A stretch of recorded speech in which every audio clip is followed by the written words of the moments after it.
दोस्तों नमस्कार, ये है मार्गदर्शन फॉर सिविल सर्विसेज। मैं अनुराग चौधरी। दोस्तों आज की वीडियो में हम सॉल्व करेंगे प्राचीन भारत के इतिहास से संबंधित महत्वपूर्ण प्रश्नों का भाग 15, जो प्राचीन भारत के इतिहास का अंतिम भाग है।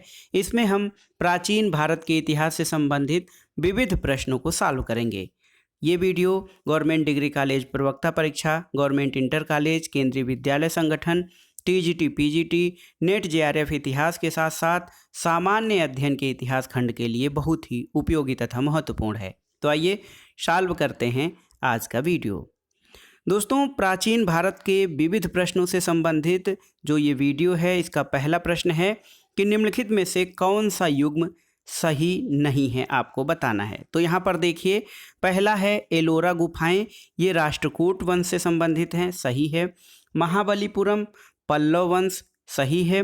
खजुराहो जो है चंदेल वंश के शासकों ने इसका निर्माण कराया था। और एलिफेंटा गुफाएं मौर्य काल, तो ये सही सुमेलित नहीं है। तो ऑप्शन आपका डी सही हो जाएगा कि एलिफेंटा गुफाएं मौर्य काल जो दिया है ये आपका सही सुमेलित नहीं है। दोस्तों एलिफेंटा गुफाओं का निर्माण राष्ट्रकूट वंश के शासकों द्वारा कराया गया था और यहाँ से 5 गुफा मंदिर प्राप्त हुए हैं, जिनमें हिंदू धर्म मुख्य रूप से शिव से संबंधित मूर्तियां हैं। यहाँ 2 बौद्ध गुफाएं भी हैं और इन गुफाओं का निर्माण 5वीं से 8वीं शताब्दी के मध्य माना जाता है। दोस्तों एलिफेंटा जो है बम्बई से समुद्र में 7 मील उत्तर पूर्व स्थित द्वीप में स्थित है। अगला प्रश्न है दोस्तों, निम्नलिखित में से कौन सा ईसा पूर्व में प्राचीन भारतीय इतिहास की एक घटना नहीं है, आपको बताना है। तो सही उत्तर क्या है? चतुर्थ बौद्ध संगीत। दोस्तों चतुर्थ बौद्ध संगीत जो है ये ईसा पूर्व युग में प्राचीन भारतीय इतिहास की घटना नहीं है, जबकि इंडो ग्रीक साम्राज्य की स्थापना, विक्रम संवत का आरंभ और खारवेल का हाथी गुम्फा अभिलेख, दोस्तों ये आपका जो है प्राचीन भारत के इतिहास से संबंधित है। तो देखिए, इसमें से आपसे पूछा गया है कि ईसा पूर्व युग में प्राचीन भारतीय इतिहास की घटना कौन सी नहीं है, तो चतुर्थ बौद्ध संगीत। दोस्तों बौद्ध धर्म में जो चतुर्थ बौद्ध संगीत या बौद्धों का चौथा सम्मेलन हुआ था, ये कुषाण वंश के शासक कनिष्क के शासनकाल में 102 ईस्वी में कश्मीर के कुंडलवन में हुआ था और इसकी अध्यक्षता वसुमित्र ने की थी और अश्वघोष इसके उपाध्यक्ष थे। तो इनमें देखिए, इंडो ग्रीक साम्राज्य की स्थापना 180 ईसा पूर्व, विक्रम संवत का आरंभ 57 ईसा पूर्व और खारवेल का हाथी गुम्फा अभिलेख ये प्रथम शताब्दी ईसा पूर्व की है। तो जो चतुर्थ बौद्ध संगीति है ये ईसा पूर्व के बाद की घटना है। अगला प्रश्न है, निम्नलिखित में से किस नरेश को कविराज कहा गया है?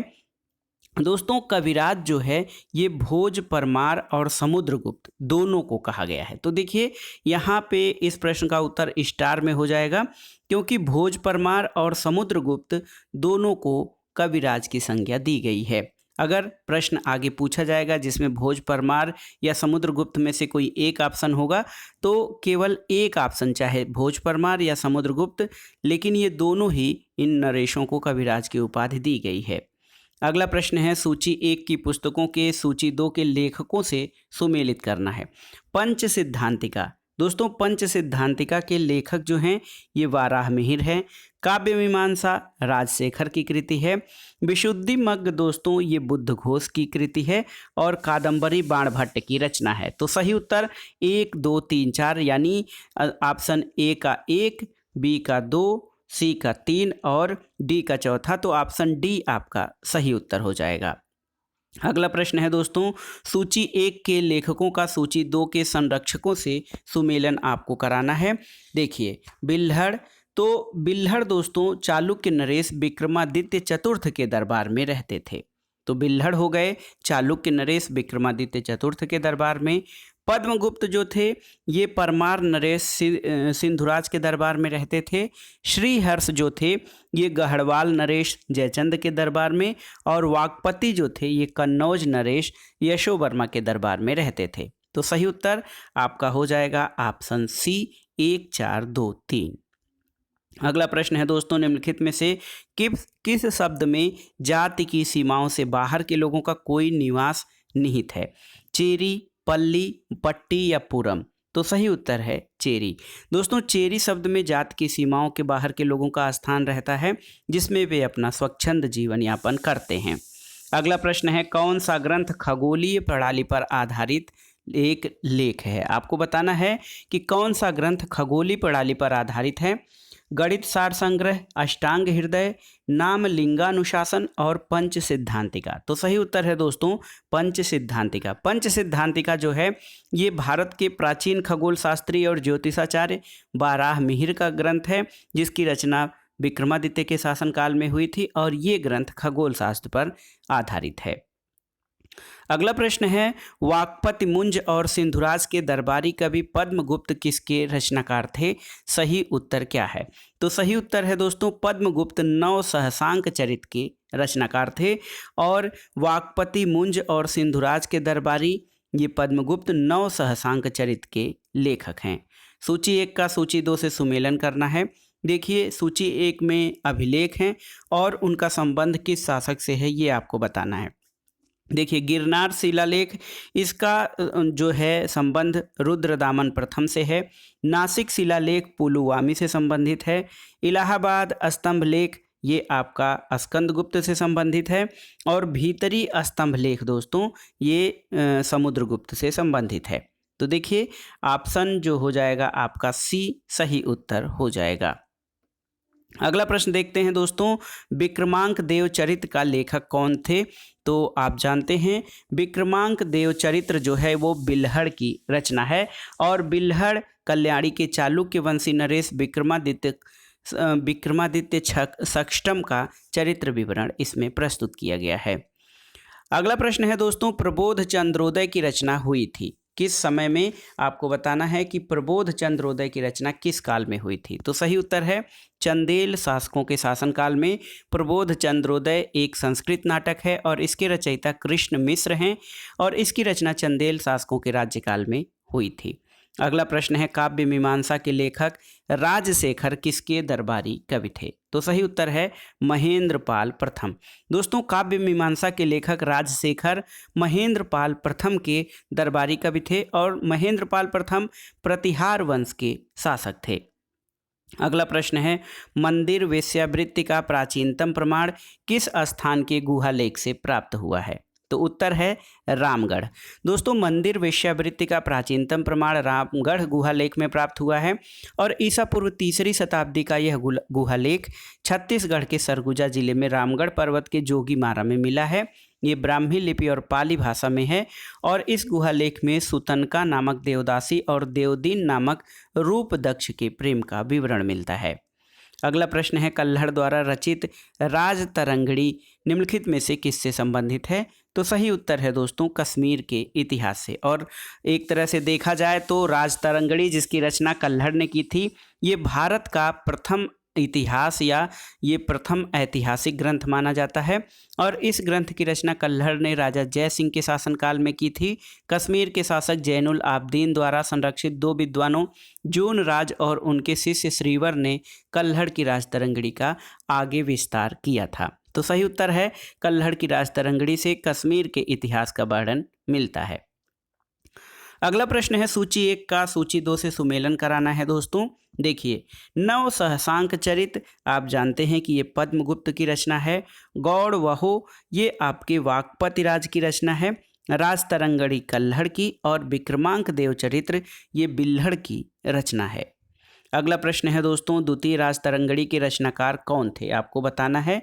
तो सही उत्तर है जोन राज। दोस्तों जोन राज जो है इन्हें द्वितीय राजतरंगिणी के रचनाकार माना जाता है और जोन राज 15वीं सदी के एक कश्मीरी इतिहासकार और संस्कृत कवि थे। उन्होंने द्वितीय राजतरंगिणी की रचना की थी जबकि कल्हड़ की जो है पुस्तक राजतरंगिणी है।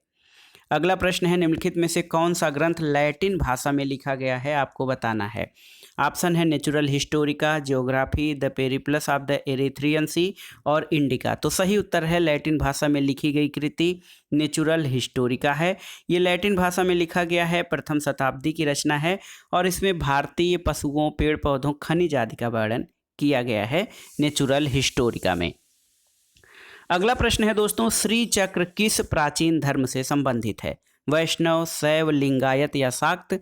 तो सही उत्तर है श्री चक्र शाक्त धर्म से संबंधित है। दोस्तों, श्री चक्र का प्रतीकवाद संख्या 3 और 9 से प्रमुखता से संबंध है और यंत्र में 4 पुरुष त्रिकोण और 5 स्त्री त्रिकोण परस्पर छेदन रूप में होते हैं। अगला प्रश्न देखिए, बहुत ही महत्वपूर्ण है। सुप्रसिद्ध नाटक रंभा मंजरी की रचना किसने की थी, आपको बताना है। तो दोस्तों, एक नाटक है रंभा मंजरी, इसकी रचना न्याय चंद्र सूरी ने की थी और भारतीय नाटकों के इतिहास में इस नाटक का महत्वपूर्ण स्थान है। ये नाटक कर्पूर मंजरी के प्रतिरूप पर लिखा गया था। तो सही उत्तर है न्याय चंद सूरी। तो इसमें देखिए गोविंद चंद, जयचंद, राजशेखर और विद्यापति, तो न्याय चंद का नाम नहीं है। सही उत्तर है रंभा मंजरी नाटक की रचना न्याय चंद सूरी ने की थी, याद रखिएगा। अगला प्रश्न है, भारत में प्राचीनतम वृत्ताकार मंदिर कहाँ पर मिला है? तो सही उत्तर है जयपुर के बैरोट में प्राचीनतम वृत्ताकार मंदिर मिला है। और दोस्तों, जयपुर की स्थापना आमेर के महाराजा जय सिंह द्वितीय द्वारा की गई थी। अगला प्रश्न है दोस्तों, अधोलिखित में कौन योग सूत्र के रचयिता हैं? तो योग सूत्र के रचयिता महर्षि पतंजलि माने जाते हैं। दोस्तों, इनका ग्रंथ योग सूत्र दर्शन का मूल है, यानी योग दर्शन के प्रवर्तक भी पतंजलि माने जाते हैं। अगला प्रश्न है, the wonder that was India के लेखक कौन हैं? तो सही उत्तर है A.L. बैसम। दोस्तों, A.L. बैसम की प्रमुख कृति है the wonder that was India, जिसमें प्राचीन भारत से संबंधित महत्वपूर्ण विवरण मिलते हैं। अगला प्रश्न है, निम्नलिखित में से कौन महिला अलवार संत थी, आपको बताना है। ऑप्शन है पेरुमल, अंडाल, मधुर कवि या तिरुप्पान। तो सही उत्तर है अंडाल जो हैं ये दोस्तों महिला अलवार संत थीं। और अलवार कौन थे? विष्णु या नारायण की उपासना करने वाले भक्त अलवार कहलाते थे। इनकी संख्या 12 है। अलवार तमिल कवि और संत थे और इनके पदों का संग्रह दिल प्रबंध कहा जाता है, जो वेदों के तुल्य माना जाता है। अगला प्रश्न है दोस्तों, निम्नलिखित में से कौन एक अलवार संत थे, आपको बताना है। अंडाल, कराईकल, अम्माइयार, अक्का महादेवी और लालडे। तो सही उत्तर है, आप जानते हैं, अंडाल, और ये एक महिला अलवार संत मानी जाती हैं। अगला प्रश्न है, तिरुवासगम के लेखक संत कौन थे? तो ऑप्शन क्या है दोस्तों? नयनार। दोस्तों, तिरुवागसम जो है मणिक सागर द्वारा रचित तमिल भजनों की एक श्रृंखला है और मणिकव सागर नयनार संत थे। नयनार शैव धर्म को मानने वाले थे और आप जानते हैं अलवार संत विष्णु या नारायण की उपासना करते थे और नयनार संत शिव की उपासना करते थे। तो सही उत्तर है तिरुवागसम का लेखक जो है ये मणिकवासर थे, मणिकसवार थे और ये नयनार संत थे। अगला प्रश्न है दोस्तों, निम्नलिखित में से कागज का प्रचलन भारत में सबसे पहले किसने किया था? तो सही उत्तर है अरबों ने। अरबों ने भारत में कागज का प्रचलन किया था और भारत में कागज की जो प्राचीनतम पांडुलिपि है वो 1223 से 1224 ईस्वी की है, जो गुजरात से प्राप्त हुई है। अगला प्रश्न है, सूची 1 का सूची 2 से सुमेलन कराना है। इसमें आपको बताना है कि जो प्रमुख व्यक्तित्व हैं वो किस क्षेत्र से संबंधित हैं। देखिए, चरक जो हैं ये चिकित्सा से संबंधित हैं, ये वैद्य थे। वाराह मिहिर ज्योतिष से संबंधित है। देखिए, वाराह मिहिर इनका विशेष ज्ञान खगोल और ज्योतिष का है। भास्कराचार्य गणित से संबंधित हैं और विशाख दत्त नाटक से संबंधित हैं। तो सही मिलान इस प्रकार आपका हो जाएगा ऑप्शन बी। अगला प्रश्न है, निम्नलिखित में से किस भारतीय गणितज्ञ ने दशमलव स्थानिक मान की खोज की थी? तो उत्तर है आर्यभट्ट। दोस्तों, आर्यभट्ट प्राचीन भारतीय गणितज्ञ थे। इन्होंने पाई का मान ज्ञात किया और दशमलव के स्थानिक मान की खोज की थी। दोस्तों, पिंगल ने छंद सूत्रम की रचना की थी। अगला प्रश्न, सूची 1 का सूची 2 से सुमेलन कराना है। इसमें सूची 1 में ग्रंथकार यानी लेखक और सूची 2 में उनके मूल ग्रंथ दिए गए हैं। तो देखिए, बाराह मिहिर, दोस्तों बाराह मिहिर की प्रमुख रचना वृहत संहिता है, आप ऐसे मिला लीजिए। विशाख दत्त जो हैं इनके द्वारा लिखा गया नाटक देवी चंद्रगुप्तम है। शूद्रक की रचना दोस्तों देखिए मृक्ष कटिकम जो है शूद्रक की रचना है और बिल्हड़ ने विक्रमांक देव चरित्र की रचना की है। तो सही उत्तर हो जाएगा आपका ऑप्शन बी। यहाँ पे बाराह मिहिर बृहत संहिता, विशाख दत्त की देवी चंद्रगुप्तम नाटक है, शूद्रक ने मृक्ष कटिकम की रचना की और बिल्हड़ की रचना विक्रमांक देव चरितम है। अगला प्रश्न है दोस्तों, प्राचीनतम विष्णु मंदिर कहाँ से प्राप्त हुई है? तो सही उत्तर है छत्तीसगढ़। दोस्तों मल्हार एक जगह है छत्तीसगढ़ में, यहाँ से 1960 ईस्वी में खोजा गया चतुर्भुज विष्णु मूर्ति, जो ब्राह्मी लिपि में प्राकृत शिलालेख 200 ईसा पूर्व का माना जाता है। और ये जो है दोस्तों देखिए ये छत्तीसगढ़ में मिला है। अगला प्रश्न है कि किस अरबी विद्वान ने भारतीय क्षत्रियों को सबूक, फुरिया और कतरिया नामक 2 वर्गों में विभाजित किया है? तो आपको बताना है किस अरबी विद्वान ने भारतीय क्षत्रियों को सबूक, फुरिया और कतरिया नामक वर्गों में विभाजित किया है? तो सही उत्तर है इब्न खुर्दादब। सही उत्तर इब्न खुर्दादब ये अरबी विद्वान हैं, इन्होंने क्षत्रियों के 2 वर्गों का उल्लेख किया है, सबूक, फुरिया और कतारिया। दोस्तों राजपूत शब्द का प्रयोग सबसे पहले कर्नल टाड ने अपनी पुस्तक annuls and history of Rajasthan में किया है। ह्वेनसांग और इब्न खुर्दादब ने कृषि को शूद्रों का व्यवसाय बताया है। और एक वर्ग के रूप में कायस्थों का सबसे पहले उल्लेख याज्ञवल्क्य स्मृति में और एक जाति के रूप में ओशनम स्मृति में मिलता है। अगला प्रश्न है नाट्यशास्त्र की रचना किसने की थी? तो सही उत्तर है नाट्यशास्त्र दोस्तों ये भरत मुनि की रचना है। और नाटकों के संबंध में शास्त्रीय जानकारी या क्लासिकल जानकारी उसको नाट्यशास्त्र कहा जाता है। और इस जानकारी सबसे पुराना ग्रंथ नाट्यशास्त्र के रूप में माना जाता है। दोस्तों भारवी संस्कृत के महान कवि हैं और किरातार्जुनीयम इनकी महाकाव्य प्रमुख रचना है। भवभूति संस्कृत के महान कवि थे, उनके नाटक कालिदास के नाटकों के समतुल्य माने जाते हैं। भवभूति के 3 नाटक महावीर चरितम, उत्तर रामचरित और मालती माधव हैं। अगला प्रश्न है निम्नलिखित में से नाट्यशास्त्र का रचयिता, तो आप जानते हैं भरत मुनि थे। मिताक्षरा का रचनाकार किसे माना जाता है?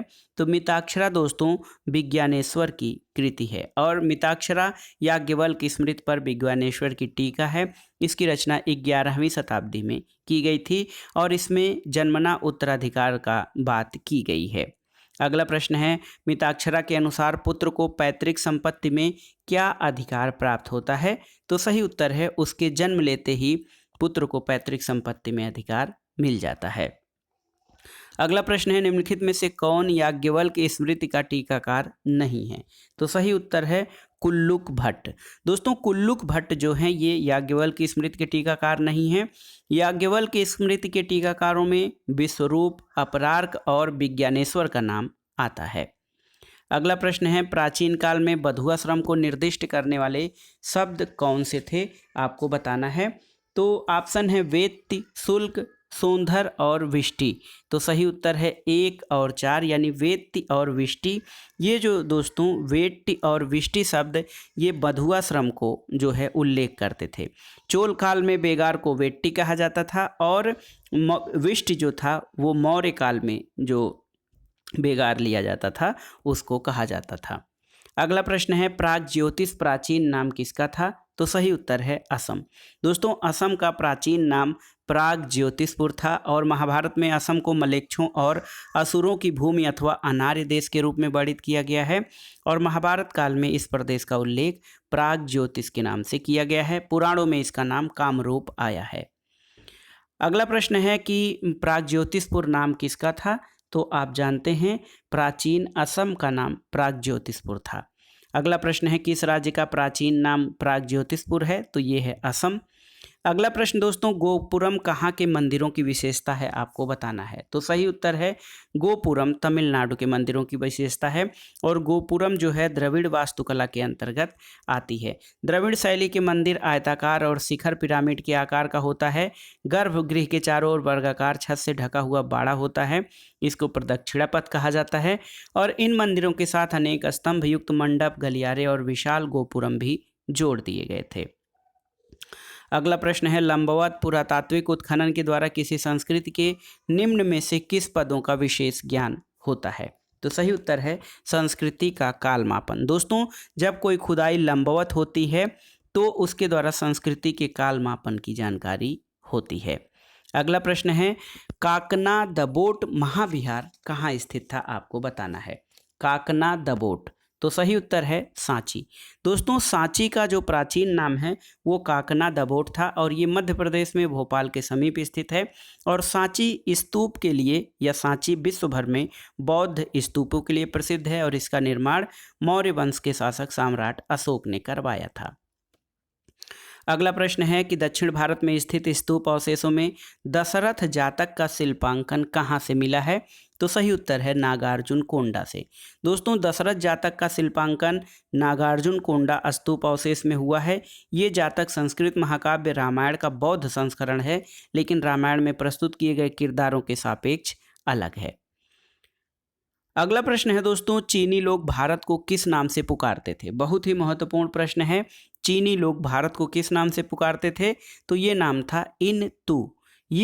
चीनी लोग भारत को इनतू के नाम से पुकारते थे और इसका उल्लेख चीन यात्री ह्वेनसांग और फाहियान ने अपने यात्रा विवरण में किया है।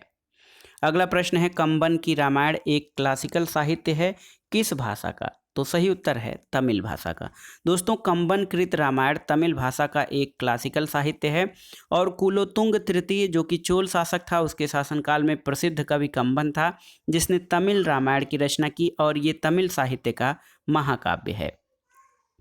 अगला प्रश्न है दोस्तों, आदि शंकर जो बाद में शंकराचार्य बने उनका जन्म कहाँ पर हुआ था? तो सही उत्तर है शंकराचार्य का जन्म केरल में हुआ था और अलवर नदी मालाबार तट के उत्तरी किनारे पर कलादी नामक ग्राम में 788 ईस्वी के पास हुआ था। इनके पिता शिवगुरी नंबूतिरी ब्राह्मण थे, उनकी माता का नाम आर्यम्बा था। अगला प्रश्न है दोस्तों, शंकराचार्य ने निम्नलिखित में से कौन सा सिद्धांत दिया था? ऑप्शन है आपके द्वैत वेदांत, द्वैताद्वैत, विशिष्ट द्वैत या अद्वैत वेदांत। तो सही उत्तर है शंकराचार्य द्वारा प्रतिपादित सिद्धांत अद्वैत वेदांत है। दोस्तों 8वीं शताब्दी में इनका जन्म केरल में हुआ था और उस समय बौद्धों और जैनियों के प्रभाव में आकर हिंदुत्व समाप्त हो रहा था। इसी को रोकने के लिए इन्होंने वेदांत दर्शन पर बल दिया था। अगला प्रश्न है, शंकराचार्य ने कहाँ पर 4 पीठों की स्थापना की थी? तो शंकराचार्य द्वारा जो स्थापित पीठ हैं वो उत्तर, दक्षिण, पूर्व, पश्चिम में है। संपूर्ण भारत को एकीकरण करने के प्रयास में बद्रीनाथ, श्रृंगेरी, पुरी और द्वारका। तो सही उत्तर है ऑप्शन डी। दोस्तों भारत के दार्शनिकों और धर्माचार्यों में शंकराचार्य का नाम अग्रगण्य है और उनका मत अद्वैतवाद के नाम के साथ विख्यात है। तो इन्होंने देश के चारों दिशाओं में उत्तर में ज्योतिर्मठ बद्रीनाथ, दक्षिण में श्रृंगेरी, पूरब में पुरी और पश्चिम में द्वारिका नामक मठों की स्थापना की थी। अगला प्रश्न देखते हैं दोस्तों, महत्वपूर्ण है। लोकायत दर्शन का प्रवर्तक किसे माना जाता है? तो सही उत्तर है चारवाक। चारवाक जो दोस्तों, चारवाक का दर्शन ये जो है मानव जीवन का सबसे प्राचीन दर्शन, ये चारवाक दर्शन है। इसको लोकायत दर्शन भी कहा जाता है। ये भौतिकवाद पर बल देता है। लोकायत का शाब्दिक अर्थ है जो मत लोगों के बीच व्याप्त है, जो विचार जन सामान्य में प्रचलित है, और लोकायत के प्रवर्तक चारवाक ऋषि माने जाते हैं। अगला प्रश्न कथन कारण से संबंधित है। कथन है कि 9वीं से 12वीं शताब्दी के मध्य अनेक उपजातियों के उदय के उल्लेख प्राप्त होते हैं। कारण है कि वाणिज्यिक गतिविधि और जनसंख्या की गतिशीलता ने इस प्रक्रिया में वृद्धि की है। तो सही उत्तर है ए और आर दोनों सही हैं और ए की सही व्याख्या आर है। दोस्तों 9वीं से 12वीं शताब्दी में अनेक उपजातियों के उदय का उल्लेख प्राप्त होता है क्योंकि वाणिज्यिक गतिविधि और जनसंख्या की गतिशीलता ने इस प्रक्रिया में वृद्धि की थी। अगला प्रश्न है, नालंदा विश्वविद्यालय को किसने जलाकर नष्ट कर दिया था? तो उत्तर है दोस्तों, नालंदा विश्वविद्यालय को बख्तियार खिलजी ने जलाकर नष्ट कर दिया था। और नालंदा अपने ढंग का अद्भुत और निराला विश्वविद्यालय था। हर्ष के बाद 12वीं सदी तक इसकी ख्याति बनी रही और इसकी ख्याति से आकर्षित होकर जावा और सुमात्रा के शासक बालपुत्र देव ने नालंदा में एक मठ बनवाया। और दोस्तों 12वीं सदी के अंत में मुस्लिम आक्रांता बख्तियार खिलजी ने इस विश्वविद्यालय को ध्वस्त कर दिया और यहाँ के भिक्षुओं की हत्या कर दी गई। बहुमूल्य पुस्तकालय को जला दिया गया और इस प्रकार एक अंतर्राष्ट्रीय ख्याति के शिक्षा केंद्र का दुखद अंत हो गया। अगला प्रश्न कथन कारण से संबंधित है। देखिए, कथन है कि 8वीं से 13वीं शताब्दी को कभी कभी अंधकार का युग कहा जाता है। कारण है कि वर्तमान भारत की अनेक संस्थाओं ने इसी समय अस्थायी स्वरूप प्राप्त करना प्रारंभ किया था। तो दोस्तों इसमें देखा जाए तो ए और आर दोनों सही हैं, लेकिन ए जो है आर ए की सही व्याख्या नहीं करता है। तो ऑप्शन ए आपका सही उत्तर है। देखिए यहाँ पे जो ऑप्शन है वो अधिकतर एक ही फॉर्मेट में देता है कथन कारण का, लेकिन यहाँ पे ऑप्शन आप ध्यान दीजिएगा। पहले ऑप्शन में देता है ए और आर दोनों सही हैं, लेकिन ए आर की सही व्याख्या करता है, लेकिन यहाँ पर ऑप्शन पलट गया है। यहाँ पे वो ऑप्शन सी पे दे दिया है, तो इसलिए ध्यान रखिएगा आप लोग। ये है कि ए और आर दोनों सही हैं, लेकिन आर ए की सही व्याख्या नहीं करता है। अगला प्रश्न है दोस्तों, महिला शासिका रुद्रांबा किस राजवंश से संबंधित थी? आपको बताना है। तो सही उत्तर है रुद्रांबा या रुद्रमा देवी वारंगल के काकतीय वंश की रानी थी। तो सही उत्तर है ऑप्शन बी। और रुद्रमा ने राजा गणपत देव के यहाँ रुद्रांबा नाम से जन्म लिया, और राजा गणपत के कोई पुत्र नहीं था, इसलिए अपने पिता की मृत्यु के बाद रुद्रमा देवी ने शासन किया। और जब रुद्रमा देवी ने शासन संभाला तब उनकी आयु मात्र 14 वर्ष थी, और रुद्रमा का विवाह चालुक्य राजकुमार वीरभद्र से हुआ था। और देखिए रुद्रमा जो हैं काकतीय वंश की महत्वपूर्ण शासिका मानी जाती हैं। अगला प्रश्न भी इसी से संबंधित है कि रुद्रमा देवी किस वंश की रानी थी? तो सही उत्तर है वारंगल के काकतीय वंश की शासिका थी रुद्रमा देवी। तो दोस्तों ये था आज का वीडियो। इसमें आपने प्राचीन भारत के इतिहास से संबंधित विविध प्रकार के प्रश्नों को हल किया। इसके बाद हम पूर्व मध्यकाल से संबंधित प्रश्नों को हल करेंगे, फिर हम मध्यकालीन भारत के इतिहास में प्रवेश करेंगे। और आज यहाँ पे हमने प्राचीन भारत के इतिहास के संपूर्ण प्रश्नों को कवर कर लिया है। आप ये जो सीरीज है इसको अच्छे से देख लीजिएगा, तैयार कर लीजिएगा, ताकि आगे आने वाले प्रश्नों में आपको कोई समस्या न हो। वीडियो आपको कैसा लगा हमें कमेंट बॉक्स में ज़रूर बताइएगा। वीडियो को लाइक करें, शेयर करें, और इस चैनल मार्गदर्शन फॉर सिविल सर्विसेज को सब्सक्राइब करें। वीडियो देखने के लिए धन्यवाद दोस्तों। नमस्कार।